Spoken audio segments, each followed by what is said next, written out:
Pump it up, pump it up. Trae. Come on, come on. With Trae. Pump it up, pump it up. It's the day with Trae. This is the day to gain inspiration, to make a positive change in the nation. We're inviting you to partake in conversation, to raise your vibration. It's the day that we will all celebrate all of our peace that make this thing elevate. Watch the negative fade away, cause it's the day with Trae.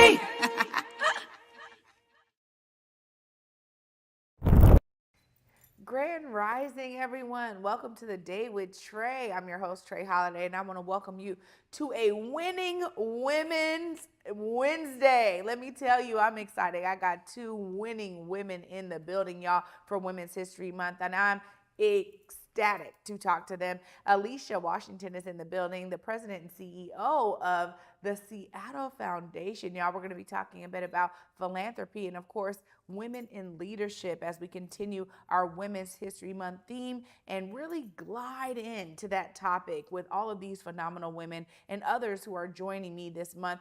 So I'm excited to have her here. And then up next, we got Karissa Braxton in the building, Senior Communications Advisor for the Office of the Mayor right here in the city of Seattle. I'm excited to have her here as well. Y'all, of course, you know, before I dive into it with them, it is the top of the show. So I get to dive into it with you. Go ahead and tag and share this stream with folks who you feel could benefit from a daily dose of dopeness right here on The Day with Trae. If you can't watch us, you can still listen to us, y'all. Anywhere you find your favorite podcast, just search Converge Media Network in The Day with Trae. You'll find me on whichever platform is your favorite. So huge shout out to our podcast team for making sure that our audio is crisp for all you listeners out there. And thank you for also sharing the podcast. You know, during Women's History Month, I'm going to be serious about saying, y'all, help us grow here on The Day with Trae. I hear it from community and my guests all the time about how ecstatic they are to be here, but also about the uniqueness that I get to bring to this world of TV and specifically daytime talk shows where we focus on our, you know, phenomenal Black brilliance and local heroes, she-ros, they-ros, all in between, those who are the unsung. And so I'm so glad that they are here joining me today so we can put some faces to some of this phenomenal work that y'all are probably experiencing out there in the ethos. Well, I'm excited because up next, we got Alesha Washington in the building. We're going to be talking all about Seattle Foundation and women in leadership. What's up, Alesha? What's up, Trae? Thanks for having me here. Yeah, thanks for coming on down. Well, I'm going to tell you, you know, we've been talking about this a bit and, you know, talking to Black women in particular about leadership. Yeah. There's something that I think a lot of Black women experience in terms of how we navigate that leadership. So I want to just talk to you a little bit. For those who don't know, tell us a little bit about what Seattle Foundation does. Yeah, so Seattle Foundation is the community foundation for the Seattle region. What does that mean? Essentially, we harness resources for our collective good. And so folks with resources that want to give back to this community pool their resources with us, and then we make grants to nonprofits across this region. But the center of our work for me, since I've come on almost 2 years ago, really is about joy. So in the giving that we do, how do we center racial equity? How do we center justice? How do we center those whose voices have not been heard or have been marginalized from this work that allows us to go further? Because we are actually thinking about the collective us and how we move as a community and not just charity. We're not interested in charity. We're interested in transformational change and justice and joy at the end of the day. Well, I'll say too, you know, in my nonprofit days, I definitely rubbed elbows with Seattle Foundation. Yeah. And what I really appreciated was that there was some innovative approaches to, you know, not only grant making, but building relationship. Mm-hmm. So I love hearing you say that in terms of transformative change, because they were like, you know, in terms of how you show us how you spent your money, let's go out and have a cup of tea or something and talk about it, you know, and it was very different in terms of that innovative style. How have you seen that that's working for the benefit of Seattle Foundation and your grantees? Yeah. You know, it's one of the things that actually attracted me to this region to take on this role. I've been in philanthropy in other places. I've been at kind of the intersection of public policy and philanthropy philanthropy. And so I've seen it at its worst. And one of the things that attracted me to Seattle Foundation is that it was really practicing how to be philanthropy at its best, which is centered in trust, which is centered in building relationship, imperfect in all the ways, right? And this institution has certainly been on a journey to get to the place that it is now, thanks to leaders that came before. But it really is about centering trust-based philanthropy, which is what you described.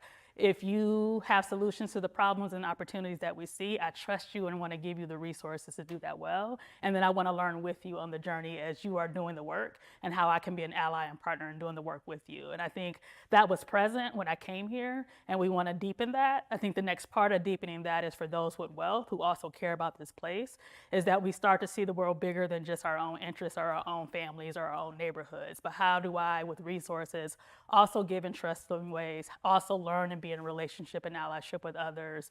So we go from a place of being kind of a broad community in our own interests to a much more tighter circle that understands for us to get better as a place, we have to strictly be linked to each other's success. Yeah, no, it's so true. And I think that that has been something that's been missing in the world of philanthropy for a long time, right? It was like, well, we have the resources. We think they need to go in these buckets. So we're looking for folks that fit these buckets. And there was less of an understanding or maybe an opportunity to really engage in community. Yeah. And I've been saying this to folks that are in other industries too. I mean, I was just really saying the same thing to Seattle Opera. What does it look like for y'all to have open doors to the opera because you're in community? Yeah. When you're building the relationships in community, it changes the game for Yeah. community members, because now they don't just see Seattle Opera as this big thing happening. Right. They see the people behind it, right? Yeah. They get to see and experience you as a community member, and it changes things. Yeah. But I also think too that sometimes when we think about leadership and when we think about encroaching on how we grow as women leaders in particular, you know, there's always these nodes, right? Yeah. I mean, we talk about there's glass ceilings, there's all these things, but you navigate it. Tell us about some of the ways that you've navigated yourself to get to this position of leadership. Yeah, I mean, one important piece for me throughout my career is actually believing that I'm more than enough, right? Believing in my gifts, believing in my capabilities. I was blessed with a mother who, despite our circumstances growing up in Cleveland, Ohio, in the neighborhood that I grew up in that was all Black, definitely felt the impacts of displacement and underinvestment. But despite those surroundings, she made sure that I always believed that I could achieve anything that I wanted to achieve. And so that kind of instilled belief in who I was and my gifts has guided me my entire life.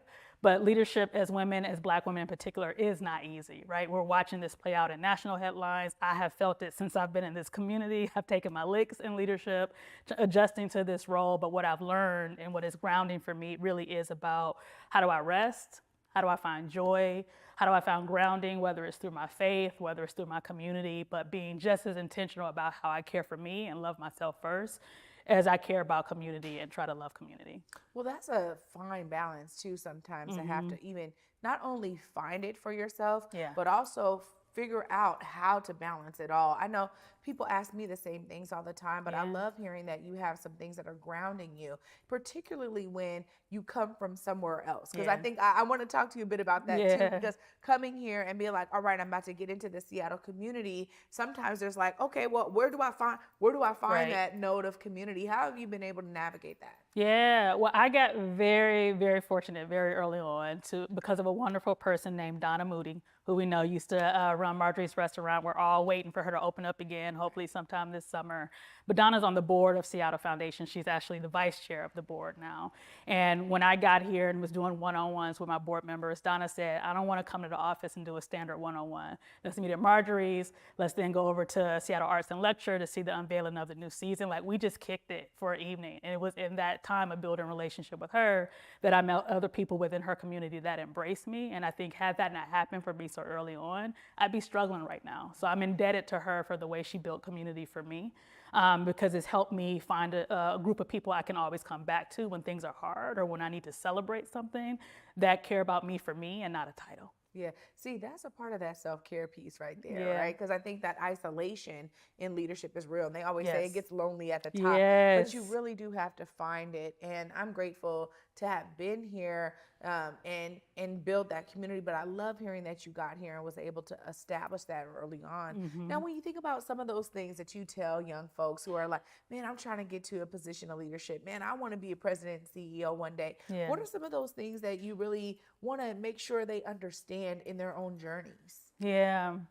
I think a part of it is really visualize yourself in the role that you want, and then think about the experiences, the opportunities, the people that you try to curate around you to help you get after that, right? And so way back in the day when I was just like an entry-level fundraiser at the Cleveland Orchestra, I knew that I wanted to aspire to levels of leadership. And so I spent time even then meeting with the CEO of the orchestra, meeting with the board chair, seeking out leadership development opportunities that could help me think about how to navigate professionally. Because even then, early on, I was learning kind of the differences of showing up in this body and who I am compared to my counterparts who look different from me, right? And so really thinking about what were the opportunities I could get access to that could help me get a leg up, because I knew I was smart. I knew I had the gifts, but then it was just about the networks and the opportunities to get ahead, right? And so when I think about young people today, one thing that I'm happy about that didn't really exist early on in my career is that there is much more attention around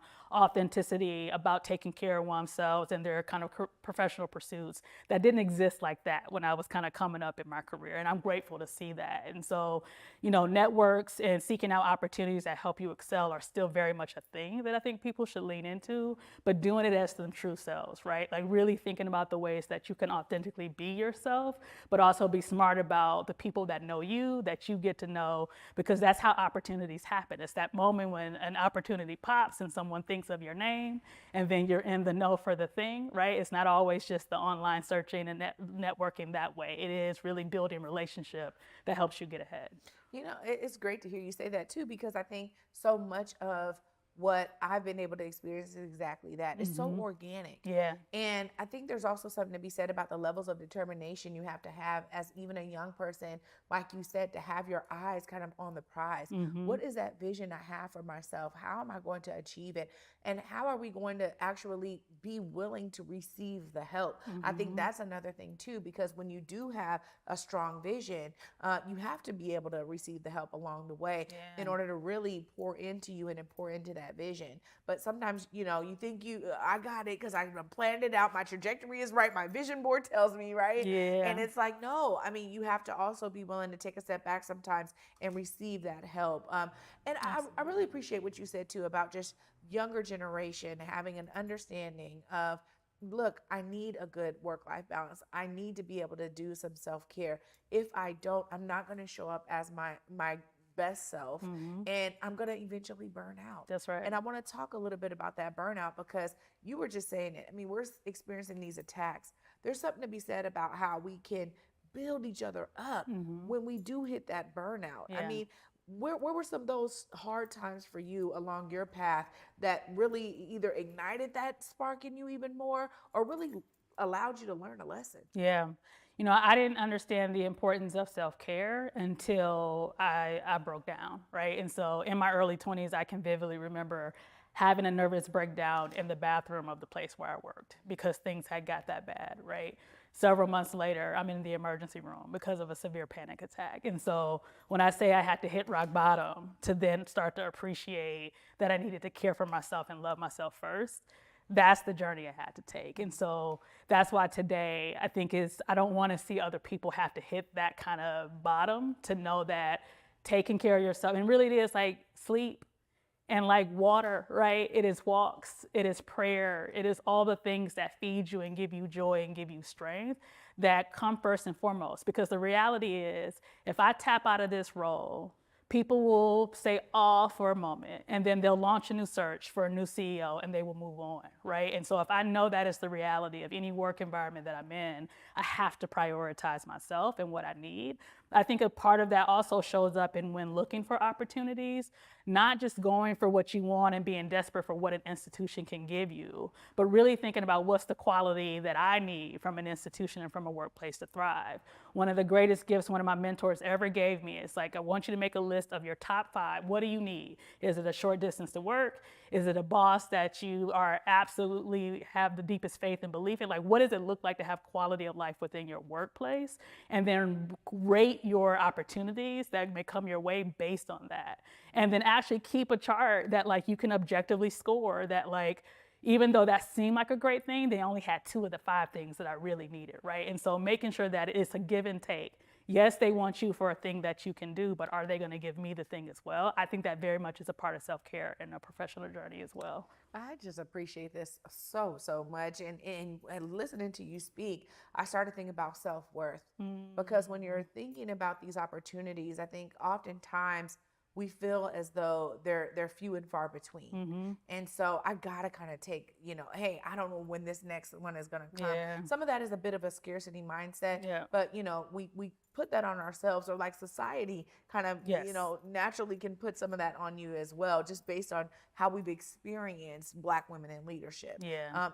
Specifically. But that idea of understanding your value, your worth, how did you go about that as you were saying, I know that I can do these things. I know I'm valuable. Yeah. Two things really sparked for me on that. One is I have a very firm belief that what is for you is for you. It's not going to pass you, right?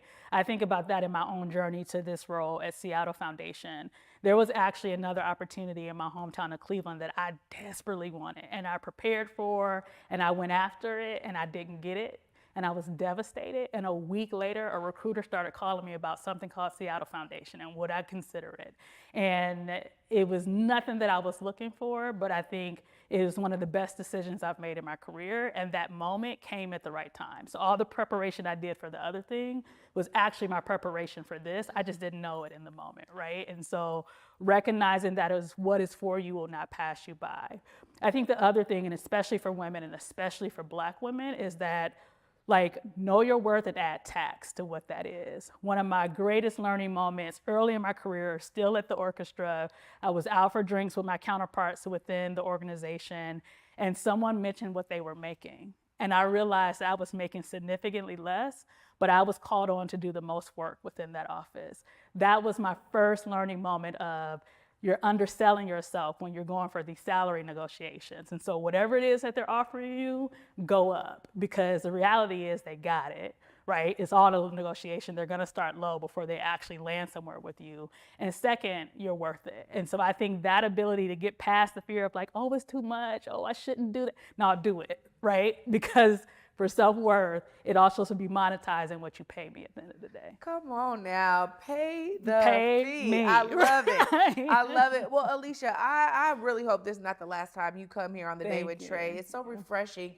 to hear your perspective on leadership in your personal journey. Thank you so much. Of course, you. if folks want to tap in, learn more about Seattle Foundation, if they're looking for some of these amazing grant opportunities y'all offer, please look right there in this camera closest to me. Let them know how they connect. So if you want to connect with Seattle Foundation, please check out our website. You can learn all about what we're doing. You can see our wonderful team that leads our work. And if you want to follow what I'm doing, please look me up on LinkedIn, to where I'm always talking about joy and our work and my own professional journey. So look forward to staying connected. Alesha, thank you so much. What a true honor to have you here. Thank you. Seriously. Oh my gosh, y'all. We done got this off to a great start. You know we're going to continue, because up next we got Karissa Braxton in the building. She's in my field, y'all. Senior Communications Advisor for the Office of the Mayor of the City of Seattle, y'all. I'm excited to have her join me. You definitely don't want to miss this. Stay tuned. You're watching The Day with Trae.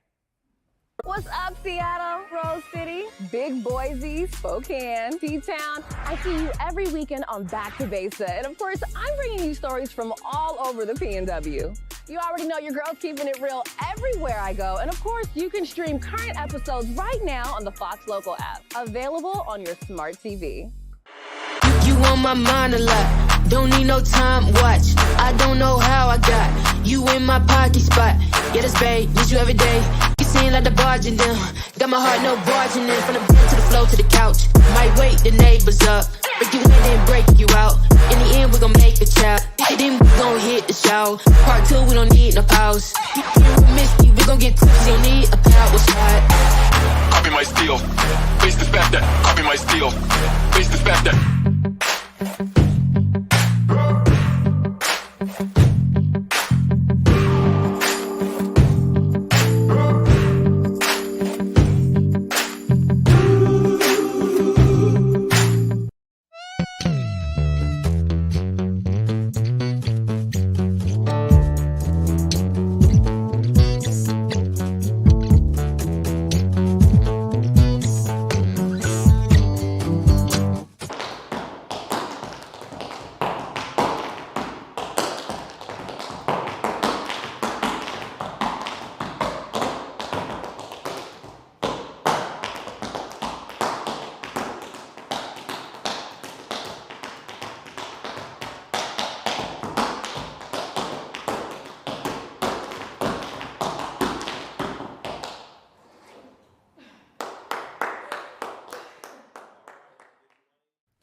Welcome back, everyone, to the Day with Trae. I'm your host, Trae Holiday, for this Winning Women's Wednesday for Women's History Month. I'm excited because right now I get the pleasure to speak with Karissa Braxton. What's up, Karissa? Hey, thank you for having me today. Yeah, you know what? You're always in the background. So I today am. it's all about the foreground.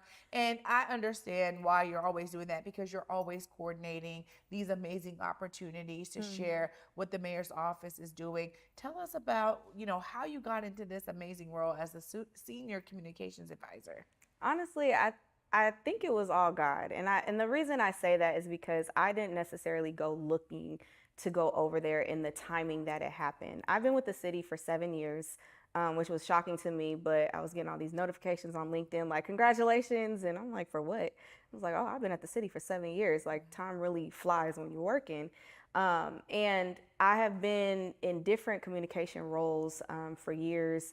And the mayor's office team, who I had been working with very closely for nearly 2 years, reached out to me about an opportunity to join their communications team working directly with the mayor.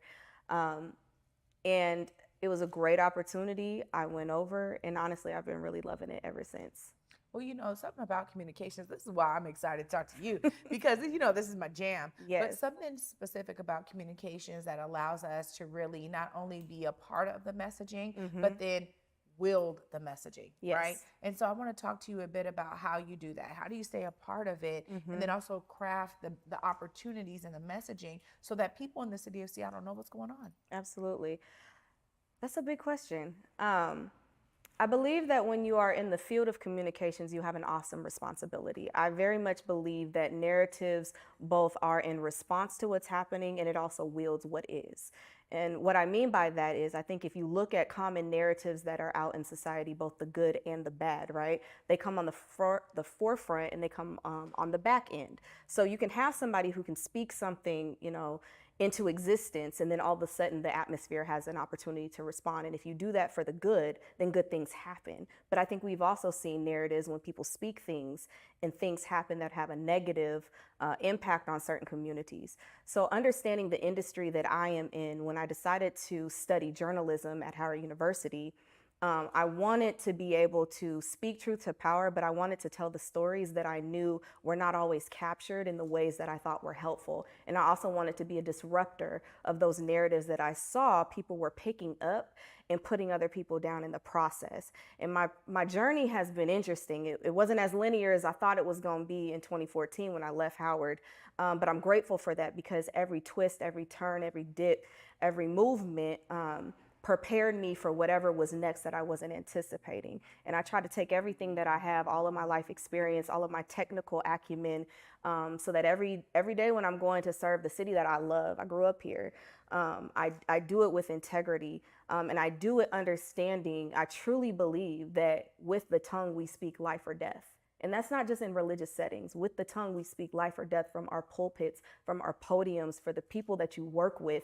You're always speaking life or death. And what I want to make sure happens at the end of my day, that everything that I wrote, everything that I said, or anything that I was a part of that created something to be is life-giving. Yeah. And that's really what drives me. Well, Karissa, this is, first off, go Bison. Hello. Come on. Okay, come on. I was there just a little before you, but it's all good. No, but I'll say that, the thing that I really appreciate about what you just shared is it's clear that you have a very solid vision for the way that you approach communications. And that is key. Yeah. Because what I have also noticed sometimes is that, we think the work speaks for itself. And that's not always the case. And in order to really get folks engaged, specifically when we're talking about political industry, I mean, that civic engagement is real. But in order to do that, the messaging has to resonate with the people. Exactly. And so I really appreciate you talking about it speaking life, giving life, being that positive, affluence into someone's perspective of how to understand what's going on here at the city of Seattle. Now, for someone who's born and bred here, loves it here, tell us about some of those peaks throughout your career that got you here, where you were like, man, this was one of the greatest learning lessons for me along my journey. Give us some of those details. Wow, another loaded question. You know, in 2016, I was running a political campaign for Erin Jones. And I don't know if you recall, but she was running for the office of Superintendent of Public Instruction. I was 23 or 24 at the time, running a statewide campaign. It like truly was crazy. We had no business doing it. But she literally saw something in me and she was like, I want you to be a part of my team and I trust that you will be able to do this.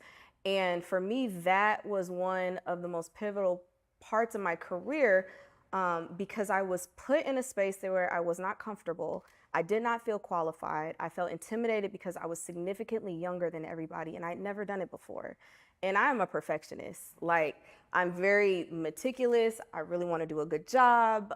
You know, I think myself honestly into anxiousness at times. And she really pushed me. And she told me to basically do it afraid. And although we didn't win that campaign, the amount of learning that I had in that role, I mean, all the skills that I learned there, it transitioned with me when I eventually did come to the city in a different capacity. And it just was more tools from my tool belt. But learning early on that even when you don't feel ready, sometimes you have to do it afraid. And other people who see the things that you don't even see in yourself yet, you should trust them and not the fear that is probably talking to you. Now, when the mayor's office came calling, granted, I'm pretty confident that I'm good at what I do. And yet, when they came calling and said, there's an opportunity and we think that you would be good for it, my first reaction was not, oh, Karissa, this is an amazing opportunity. They've seen the works that you've been doing over time. You should lean into this. I was afraid. And I really had to step back and think about, am I ready to jump into something new and something that I wasn't looking for at the time? And I'm embarrassed to say, but I almost said no. And my village was the one who basically was like, Karissa, are you crazy? You need to step into this. You are more than capable. You're more than ready. They're not calling you just because they woke up one day and decided. Your works have spoken for you. This is your opportunity. Just jump. And I did. And I landed. And then I had to ask myself, why were you so afraid that you wouldn't be able to land? Because you've done it at every point in my career. It's always been a jump where I thought I wasn't ready. And so the biggest lessons that I continue to learn, because, you know, it's always evolving. You never know what's on the other side of another opportunity, is if I feel anxiousness in me, and it's not like the anxiousness where you feel like, you know, this is a horrible opportunity. If the anxiousness is driven by, I don't think I'm perfect yet, then I know I'm in the right place that I need to be, and I know I need to jump because I have evidence that every time I've jumped, I was ready. Yes, I'll grow, but I had everything that I needed. I just needed to trust myself and trust that I'd be caught, I should say, on the other side of really faith. Yeah, no, you know, believing in yourself is so powerful. Yeah. And it's also one of those things where we tend to, that's where we question ourselves the most, right? We can give everybody else the tool, right? I can tell you how to do your stuff. All the time. But for me, hold on, when I got to put that mirror in front of me, then it's different, right? And so I appreciate that. But I also love what you were talking about in terms of the village. You know, almost any Black woman in leadership, if we do not have a strong village that is with us along the way, rooting us on, you know, folks that we can trust, oftentimes we find ourselves in a silo. And it's a bit about what Alesha was talking about, right? Where we have this burden, we can end up in the hospital. Anything can happen with our physical health because we don't have that village. Tell us about that importance for you along the way, and maybe some of the tips that you would give a young person looking to dive into their layer of leadership. Absolutely. One of my biggest blessings that I believe I had is that I was born to leaders. My mother and my father are both leaders in their own right. Now, both of my parents are Leos, fire signs, a lot of fire. I'm a Sagittarius, even more energy.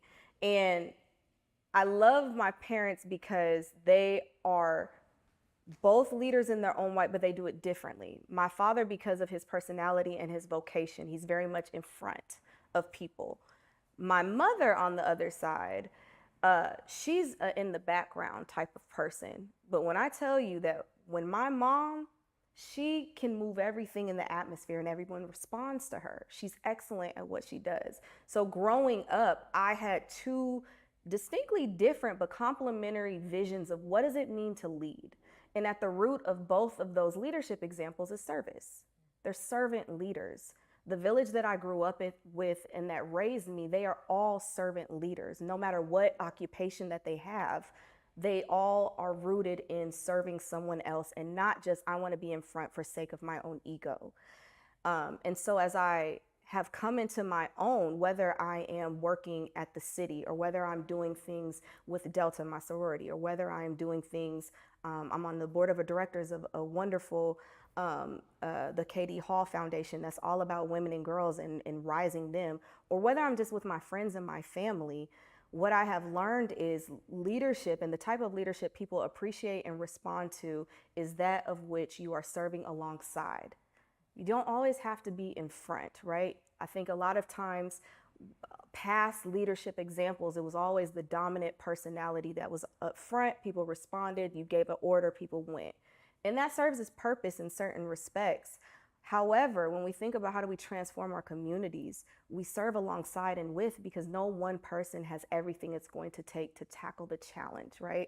Adaptive change, it's not technical. It has to be flexible, and you only are able to figure out what's the right move when you bring the voices together. And the best leader brings people together, moves towards decision making, and the biggest lesson I've also learned in terms of leadership is you make the tough calls and you take the hits. And I think that is one of the pieces. You know, sometimes everybody wants the accolades, but they don't want the criticism. Everybody wants the attention, but when the big call has to be made, it's particularly if it's not favorable, you don't want to be the one to make the call because you don't want to make anybody mad. And so I encourage young people, particularly if you're going to step into roles of leadership, first and foremost, be prepared. There will be great times where everybody will love you and everything you say will be magical and your personality will shine. And then there will be times where you have to make a decision that's tough. And can you show up at that tough point? And can you rally the people around you when things are challenging and it's not clear? Can you rally them to keep moving forward and let them know it's going to be okay? It's going to be hard, but it's going to be okay. And we have to keep moving forward. And if and when you make a mistake, and I just said I was a perfectionist, I hate making mistakes. But if and when you make mistakes, embracing your humanity and giving yourself and giving others another opportunity to try again. To me, those are the biggest keys that you have to embrace when we're thinking about leadership. And in this day and age where, you know, everybody just people want to be seen and be the personality, that's great. But true leaders are not just those who want to be seen. When it is time to step up, you know, there are those qualities where you have to come up front.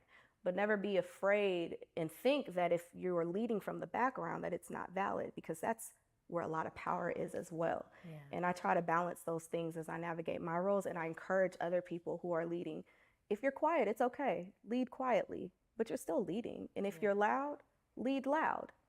Create space, but use everything you have and just stay grounded in your values. And I think that those are the most important things you have to remember. Yeah, this is so powerful, Karissa, because everything you said resonates with me so much. I think, you know, this Women's History Month, as we talk about Black women in leadership, you know, I think about how so much of what you just shared resonates with so many others.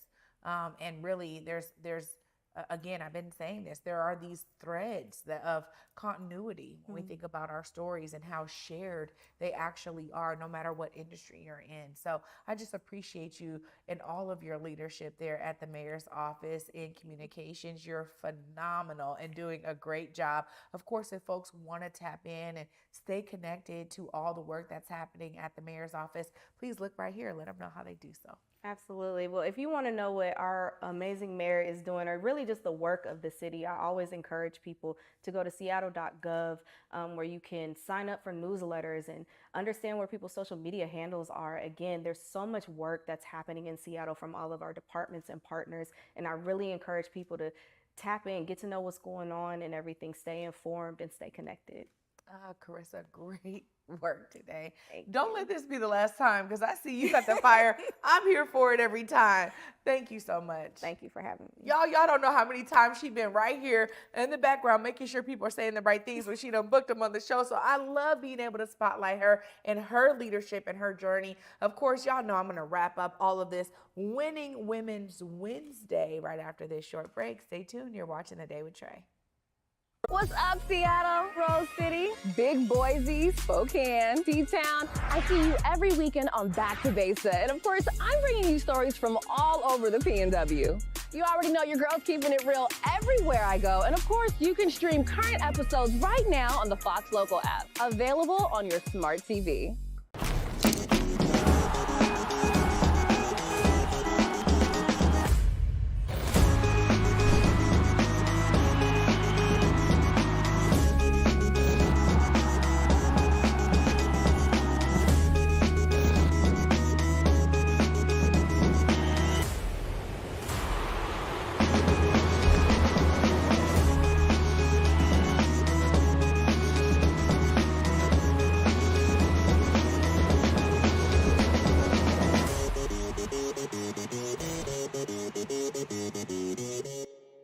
Even if you don't love, can we stay? Maybe we could disappear. Even if you don't love,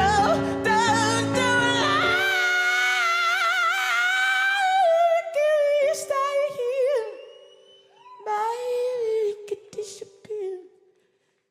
Africatown Plaza is our latest affordable housing development project. It's 126 units of affordable housing over community commercial space. It's the first time in my career, and I've been doing this for 10 years, that I was able to design for people who look like me. Africatown Plaza is a beacon of hope. Africatown Plaza is a love letter to the community.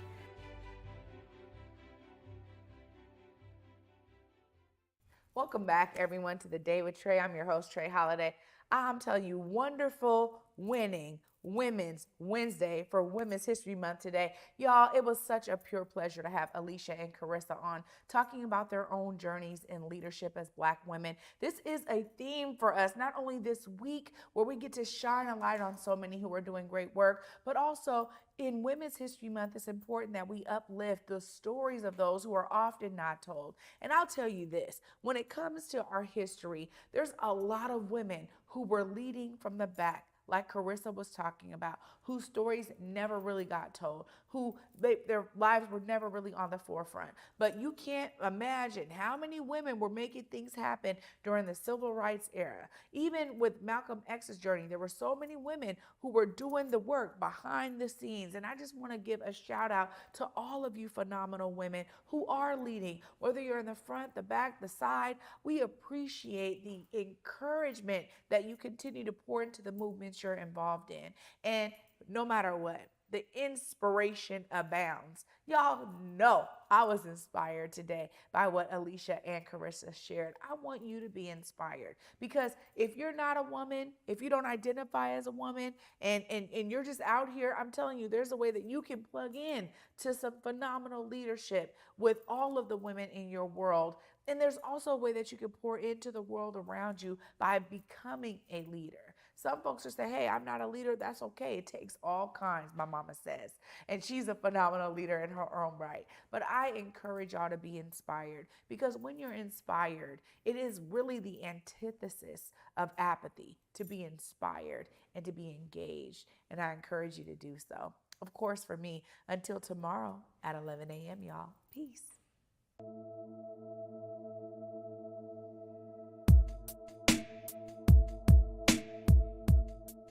Converge Media produces culturally relevant content for Black and urban audiences. Our coverage is raw, transparent, and objective, praised by community leaders, government officials, and residents. Support Converge Media today via Venmo, Cash App, or PayPal at Converge Media.